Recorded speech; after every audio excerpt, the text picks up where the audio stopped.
Eu vou te ensinar a ser rico. Por que a classe média atual sente que nunca progride financeiramente? Para o empresário e palestrante de sucesso Ben Zruel, a resposta está nos gastos para manter um padrão de vida mais alto do que a família pode ter, o que acaba levando a dívidas com juros altíssimos, que só são pagos contraindo novas dívidas. É possível escapar dessa situação? De acordo com Eu Vou Te Ensinar a Ser Rico, não apenas se pode abandonar o endividamento, mas também é possível, ao mesmo tempo, construir a tão desejada liberdade financeira, com passos bastante simples. Interessado? Vamos conferir as dicas do autor. Perdendo o sono. É muito comum iludir-se com campanhas publicitárias que fazem certas compras parecerem irresistíveis. Todos os dias, milhões de brasileiros adquirem produtos que estouram o orçamento e acabam recorrendo para empréstimos para fechar a conta do mês. Mas empréstimos devem ser pagos e os juros são altos. Para fugir disso, muitas famílias optam por fazer essas compras no cartão de crédito, pensando que assim controlam melhor seu orçamento. Essa, porém, é uma falsa escolha. Quem nunca estourou o cartão e se desesperou ao pensar que não conseguiria pagar a conta no mês seguinte?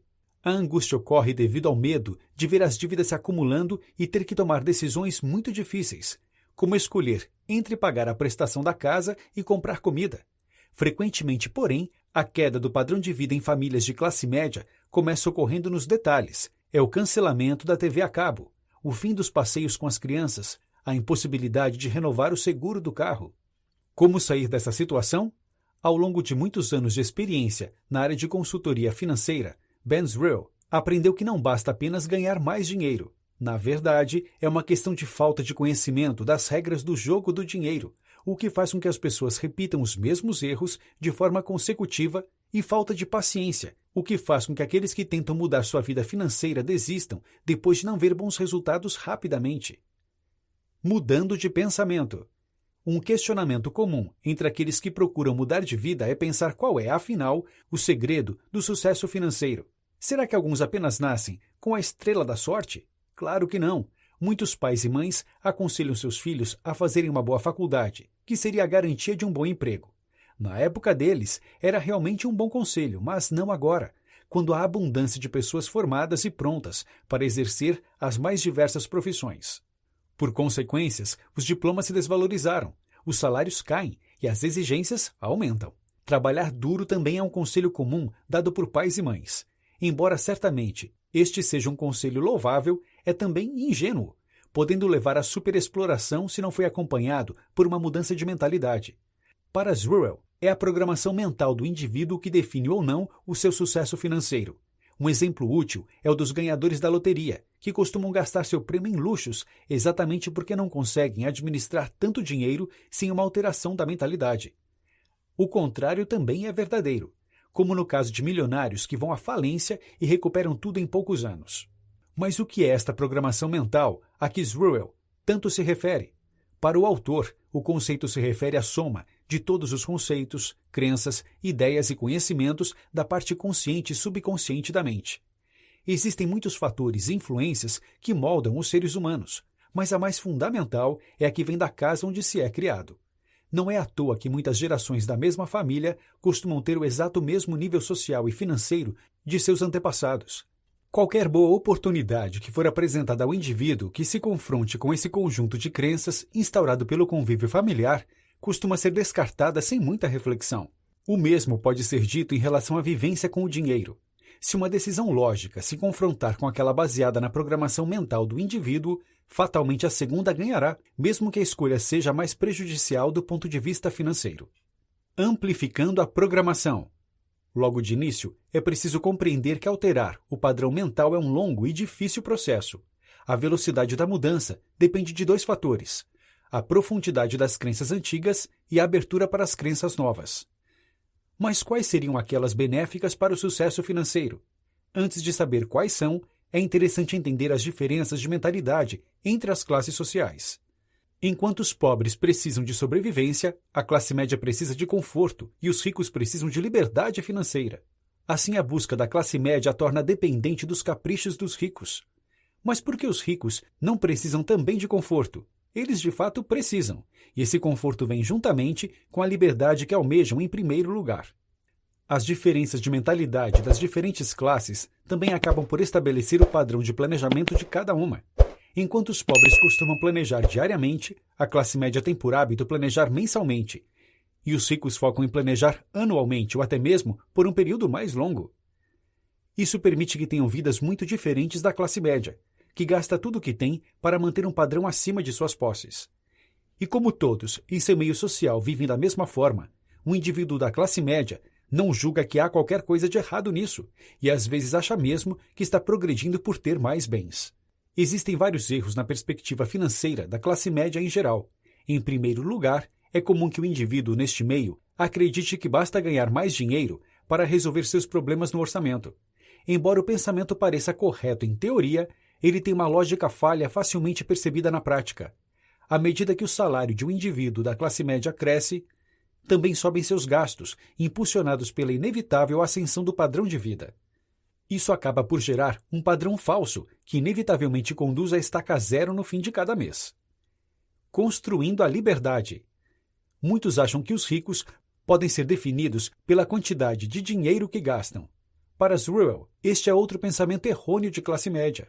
O autor defende que, na verdade, os ricos se diferenciam pelo método que empregam em seus gastos. Eles sempre vivem com um padrão de vida abaixo de seus ganhos mensais, gastando sempre menos do que ganham. Essa diferença é então investida para ganhar mais dinheiro, enquanto mantém o mesmo padrão de vida inicial. Mas como seguir esse modelo na prática? Para começar, saber exatamente o quanto se gasta por mês. De forma chocante, a maioria das pessoas não tem ideia, o que gera uma despesa bastante acima do previsto em cheques e cartões de crédito. Para conter isso, é necessário registrar cada centavo que é gasto durante o dia, para no fim do mês ter o custo exato do padrão de vida. Se os ganhos forem maiores do que os gastos, o primeiro passo surpreendente proposto pelo autor é cortar ainda mais os gastos. Isso deve ocorrer para prevenir a mentalidade de classe média, que costuma exatamente aumentar os gastos assim que aumentam os ganhos. Depois é preciso investir o dinheiro que sobra, cuidando para que esse modelo prossiga sempre com mais recursos.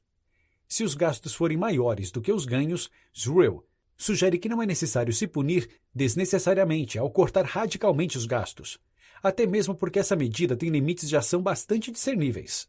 Ao invés disso, propõe ele mudanças doloridas, mas necessárias, para reequilibrar o orçamento, voltar à casa dos pais, colocar os filhos na escola pública, andar de ônibus. Apenas depois de medidas assim darem resultado é que será possível conquistar a liberdade financeira, muitas vezes tendo um padrão de vida superior ao de antes das medidas drásticas. Para isso é muito importante saber separar a vida pessoal da profissional, principalmente nos casos de microempreendedores. Em casos de crise financeira, esse segmento muitas vezes opta por cortar custos nos negócios, o que é sempre um erro. Sem investimentos, o negócio murcha, o que corta a renda do indivíduo. Começando o jogo. Anteriormente, aprendemos como lidar com o dinheiro e tomar algumas decisões considerando suas regras. A partir de agora, veremos como virar a partida e ganhar no final. Para começar, como solucionar de vez as dívidas acumuladas com erros passados. Muitos livros de finanças sugerem pedir orientação ao gerente do banco, mas Zruel vê essa medida como apenas temporária. Ao invés disso, sugere um método radical para corrigir de vez a vida financeira e criar um padrão de vida superior. De início, devemos lembrar que não vivemos em qualquer país. Estamos no Brasil, onde os juros legais dos bancos são os mais altos do mundo inteiro. Por que isso acontece? Não há qualquer justificativa para taxas tão altas em cartão de crédito e cheque especial. Por mais que os bancos afirmem alta inadimplência por parte de seus clientes, o fato é que a relação entre empréstimos em atraso e crédito total no Brasil está dentro da média mundial.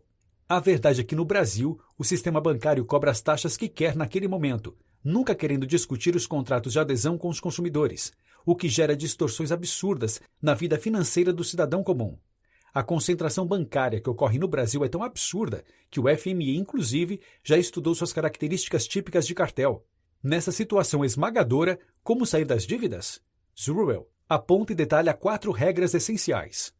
Nunca peça orientação para os funcionários do banco.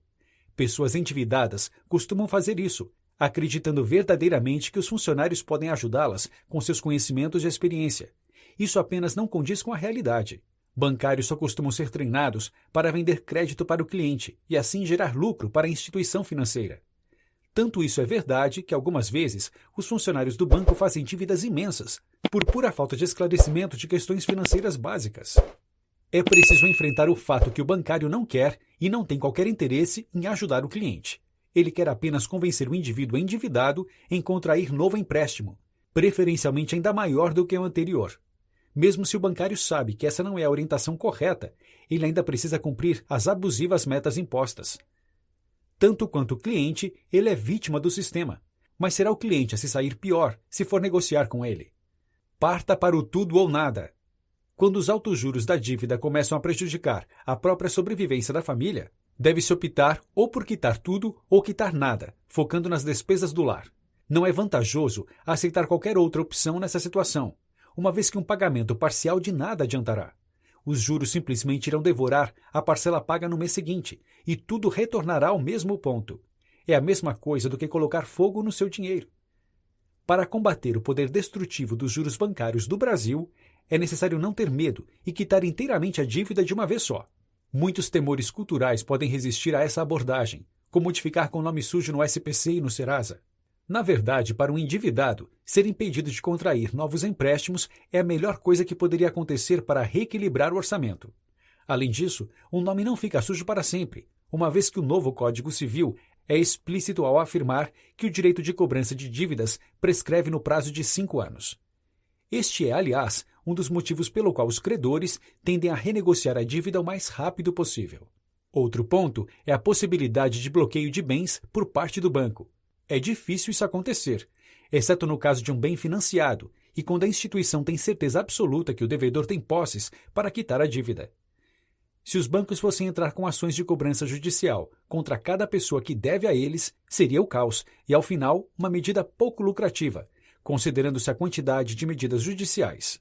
Dessa forma, a instituição financeira pode infernizar a vida do devedor e ameaçá-lo psicologicamente, mas nada poderia fazer com que ele tomasse a casa que o cidadão vive com sua família.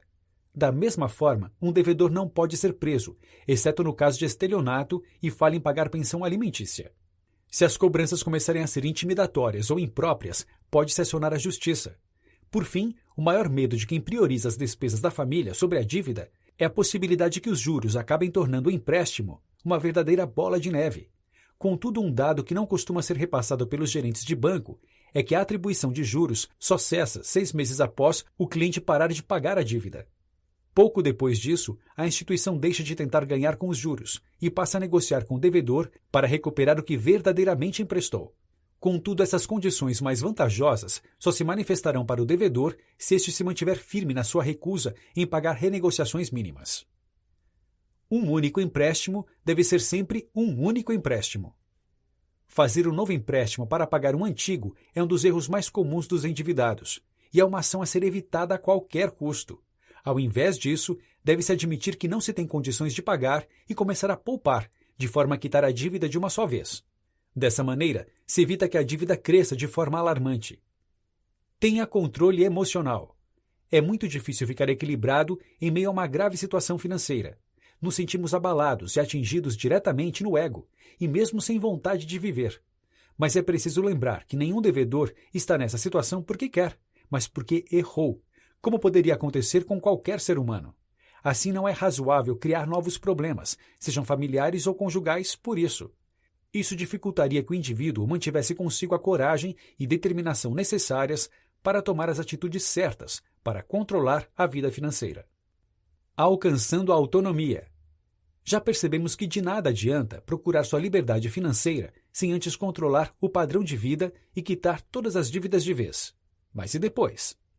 A partir do momento que se passa a fazer investimentos com o dinheiro poupado, já se iniciou o caminho para alcançar uma renda mensal vitalícia. E fazer efetivamente os investimentos, e não apenas deixar o dinheiro parado na poupança, é muito importante para alcançar esse objetivo.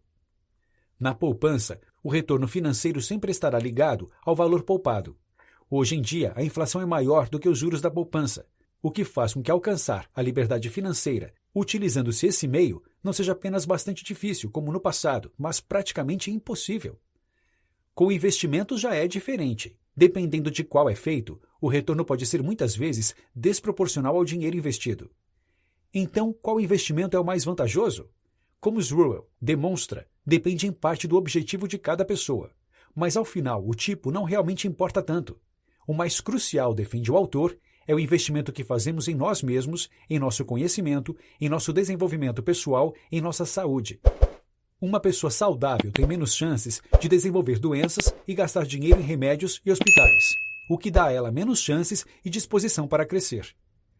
Tomados estes cuidados para garantir uma maior eficiência no uso do tempo, deve-se atentar para o uso do cartão de crédito. Um dos maiores vilões do orçamento, ele parece tão cômodo que qualquer pessoa pode se descontrolar em seus gastos e acabar endividada ao pagar juros absurdos. Poderia ele ser um aliado para atingir a independência financeira? Certamente. Além de ser mais seguro do que um cheque, usado com parcimônia, ele permite um fácil controle dos gastos. Além disso, pode-se economizar ao aproveitar benefícios oferecidos por ele, como no programa de pontos. Contudo, as variadas armadilhas disponibilizadas pelo cartão de crédito fazem com que hoje apenas uma pessoa muito controlada e disciplinada possa usufruir dele e ter vantagens. Se não for o caso, o indivíduo corre sério risco de descontrolar-se novamente em sua vida financeira. É mais seguro, na maioria dos casos, então, manter-se apenas no uso de um cartão de débito. Para Zruel, as únicas compras que de fato justificam o uso de um cartão de crédito são aquelas voltadas para realizar um novo negócio ou adquirir capital de giro. Segundo o autor, todas as demais são desnecessárias e perigosas. Economizando dinheiro e estabelecendo um método. Guardar dinheiro é um dos passos mais importantes para alcançar a liberdade financeira, mas muitas pessoas têm dificuldade em fazê-lo. Um erro muito comum é que a maioria da população que economiza espera até o fim do mês para colocar o dinheiro que restou na poupança. Como não há nenhuma força externa forçando o indivíduo a poupar, é fácil gastar quase todo o dinheiro que recebe, tornando a economia feita ínfima. Por isso é tão importante retirar o dinheiro a ser economizado e investi-lo no mesmo dia em que receber o salário. Vale lembrar que o valor a ser separado deve ser realista em relação aos ganhos. De nada adianta estabelecer uma meta impossível que afetará o pagamento de contas fundamentais da casa, uma vez que fatalmente a pessoa não conseguirá economizar e acabará se sentindo fracassada. É preciso estabelecer um valor desafiador para economizar, mas suportável. Mesmo que seja necessário cortar alguns gastos para atingi-lo, certamente estas serão despesas supérfluas e desnecessárias. Depois de algum tempo, gastos do mesmo tipo até começarão a ser evitados pelo indivíduo para que este atinja mais facilmente seu objetivo de economia. Mas como criar uma renda vitalícia se apenas aplicar na poupança não é o suficiente? Zruel expõe 3 métodos principais que podem ser seguidos. Juros de aplicações financeiras. Essa é a forma que o autor julga como sendo a mais simples. Aqui, os mesmos juros altos que podem destruir a saúde econômica do indivíduo quando ele se endivida, trabalham ao seu favor. Na verdade, um dos melhores países do mundo para aplicar dinheiro é o Brasil, uma vez que a taxa de juros compostos torna essas aplicações muito lucrativas. Existem diversas maneiras fáceis de aplicar dinheiro assim, como utilizar o Tesouro Direto ou produtos de renda fixa como CDBs. Contudo, essas formas não consideram o efeito corrosivo da inflação. Contudo, ainda existem formas para manter o poder de compra do investimento, como escolher fundos onde os juros são atrelados à inflação. Embora aqui o tempo de acumulação suba consideravelmente, ainda é menor do que aquele que é possível quando se utiliza apenas a poupança. Renda de imóveis. Normalmente, quando se fala desse método, as pessoas pensam de início que se refere a uma vida recebendo aluguéis, mas não é o caso. No Brasil, com uma taxa de retorno muito baixa, esse seria um caminho longo para garantir a independência financeira, embora seja um método recomendável nos países de primeiro mundo, que têm taxas de retornos altas. O método exposto por Zruel consiste em comprar imóveis abaixo do preço do mercado à vista, reformá-los, esperar pela valorização e então vendê-los com lucro. Parece simples, mas é necessário cautela. Além de ter acumulado quantidade considerável de dinheiro antes de começar, é preciso um profissional do ramo imobiliário de confiança para auxiliar o indivíduo a localizar os imóveis desvalorizados, que deverão estar cerca de 40% abaixo do preço de mercado. Para garantir mais lucratividade, é possível investir no ramo da construção civil. Contudo, ele é mais complicado do que parece, envolvendo inúmeros fatores que podem gerar prejuízos. Dessa forma, algumas precauções são necessárias, como começar com uma construção pequena, trabalhar com profissionais experientes e já contar previamente com atrasos. O investimento em renda de imóveis, como um todo, costuma envolver alguns gastos imprevistos, além de ausência de lucro por algum tempo. Entretanto, ao repetir a ação de compra, reforma e revenda a longo prazo, sem gastar o capital restante, será possível para os mais pacientes garantir com mais segurança a liberdade financeira. Royalties de MMN. Também conhecido como marketing multinível ou marketing de rede, o MMN é um modelo comercial de distribuição de produtos onde os consultores ou distribuidores não apenas são remunerados pelas vendas diretas, mas também recebem bônus pela produção das redes de distribuidores que ajudaram a formar. Assim, não há um limite estabelecido nas possibilidades de ganho financeiro. Sruel enxerga muitas vantagens neste método e o considera benéfico para quem quer atingir rapidamente sua liberdade financeira. Em primeiro lugar, qualquer pessoa pode usá-lo, uma vez que não há necessidade de grandes investimentos. Em segundo lugar, essa atividade pode ser realizada em tempo parcial em paralelo ao emprego formal. Em terceiro lugar, o modelo de negócio em si não exige experiência comercial prévia. Muitas empresas, inclusive, realizam cursos e palestras para ajudar no desenvolvimento pessoal e profissional dos consultores. Atualmente, o Brasil ocupa o 5º lugar mundial em volume de vendas diretas. Logo, há muito espaço para o indivíduo interessado no modelo se envolver.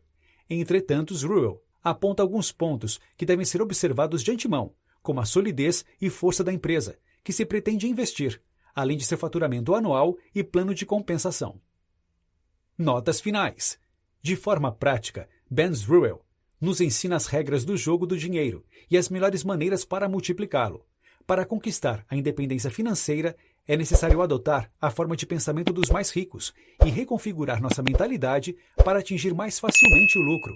Economizar para garantir uma vida digna não deveria ser um esforço por toda uma vida. E não será, caso você comece a equilibrar seu orçamento desde já, com essas fáceis dicas.